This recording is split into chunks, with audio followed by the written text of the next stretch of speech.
Did you know that less than 20 years ago, Manchester United was one of the best football clubs in the world? A lot has changed since then. How did they fall to being a mid-table club in just a few years? United's journey began back in 1878. Their early years were far from impressive. Their dominance truly began under the legendary Matt Busby. A leader shaped by his experiences during World War II, Busby was known for his remarkable leadership skills. What set him apart was his belief in youth development, paying attention to homegrown talent and giving young players the chance to shine in the first team. People joked and called them the Busby Babes. But in the 55-56 season and the one that followed, those same babes silenced the doubters by winning back-to-back league titles. Manchester United was ahead of its time when it came to youth development. They dominated the first 5 editions of the FA Youth Cup, setting a standard for young talent. But in 1958, disaster struck. Tragedy unfolded as a plane carrying the team crashed, claiming the lives of 8 players. The world was in shock, and questions loomed. Could Manchester United ever rise again from this heartbreaking loss? Only 5 years after the tragedy, a new generation of Busby Babes was ready to take the stage. With a perfect blend of experienced players and promising young talents, United became dominant once again. A key figure in this era was Bobby Charlton, the legendary captain who would go on to win the World Cup with England in 1966. After 25 years as manager, Matt Busby stepped down, starting a period of uncertainty for the club. In 1974, United faced an unimaginable setback, relegation to the second division. But luckily, they quickly bounced back to the top league. The following decade was filled with highs and lows, but a turning point was on the horizon. In 1986, Alex Ferguson, a Scottish coach who was successful with Aberdeen, took on the challenge of rebuilding United. He made it clear, success wouldn't come overnight. He needed time to transform the club. The early seasons under Ferguson were a roller coaster. Results were inconsistent, with United finishing 11th in the league one season, finishing 2nd the next, only to drop back to 11th again. Many questioned whether Ferguson was the right man for the job. But in 1993, everything changed. United won the inaugural Premier League season, claiming their first league title since 1967. The long wait was finally over. They followed it up by winning the league again the very next season, firmly establishing themselves as a dominant force in English football. Although the following season was less successful, Ferguson's side bounced back with another set of back-to-back Premier League titles, cementing their place at the top of the football world. The glory days were truly back. The 98-99 season was one for the history books. United became the first club to win the Premier League, FA Cup, and Champions League in the same season, known as the Treble. The Champions League final itself remains one of the most special comebacks ever witnessed. Trailing 0-1 in stoppage time, United scored a stunning equalizer in the 91st minute. Just 2 minutes later, they scored the winner to claim the trophy. It was a night of sheer disbelief and joy for football fans worldwide.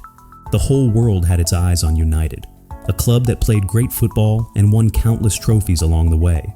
But their dominance was far from over.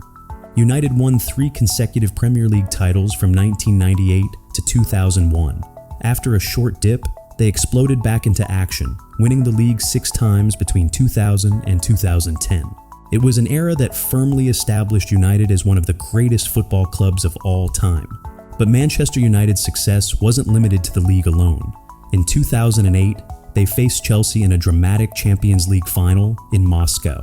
Both teams were filled with football legends, making it a special night for fans all over the world. Cristiano Ronaldo opened the scoring with a brilliant header in the 26th minute. However, just before halftime, Frank Lampard equalized for Chelsea. The second half, in extra time, brought no additional goals, leading to a nerve-wracking penalty shootout. Ronaldo, usually reliable, missed his penalty, giving Chelsea a golden opportunity to win it all. John Terry stepped up for the decisive kick, but he slipped and missed. He was devastated. The shootout continued, and after another Chelsea miss, United won the cup, reclaiming the Champions League trophy.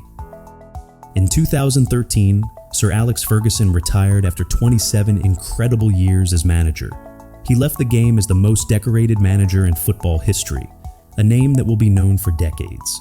Following Ferguson's retirement, United immediately faced challenges, failing to qualify for European football for the first time since 1990. In response, Louis van Gaal was appointed as manager. Despite winning the club's 12th FA Cup and finishing 5th in the league, his results were not convincing enough, leading to his dismissal. In 2016, Jose Mourinho took over. His first season saw success as United secured the Community Shield, EFL Cup, and Europa League titles. The following season brought their best league finish since Ferguson left, but they still trailed 19 points behind rivals Manchester City and lost in the FA Cup final against Chelsea. The 2018 season was a disappointment. In December, when the season just started, United were a staggering 19 points behind Liverpool and 11 points outside Champions League qualification. Mourinho was sacked and former United striker Solskjaer was brought in to finally compete again at the top level. Back in 2021, United lost the Europa League final, marking 4 consecutive seasons without silverware.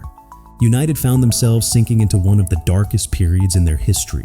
But how did it come to this? It seems that every star signing turns into disappointment, and the club's efforts don't work despite immense spending. Since Ferguson's retirement, United has spent a staggering £1.69 billion. Many fans point to poor transfer decisions as the main reason for the club's ongoing struggles. The problems for United began right after Ferguson's retirement. No coach was allowed to stay for long, each bringing different strategies and beliefs. This constant turnover led to a lack of consistency on the pitch. Van Gaal in particular spent over €250 million in just 1 year, bringing in big names like Di Maria, Shaw, and Blind, assembling what looked like a highly talented squad on paper. But football isn't just about names, it's about performance. Unfortunately, that promising squad couldn't replicate United's glory days on the pitch. The magic that once defined the club disappeared step by step every passing season. Then came Mourinho's blockbuster signing, Paul Pogba. United spent a staggering $105 million to bring him back. Pogba was undeniably talented, but what made this move sting was that he had been a United Academy player. In 2012, he left for Juventus for just $3.5 million. Less than 4 years later, United paid a record-breaking fee to re-sign him.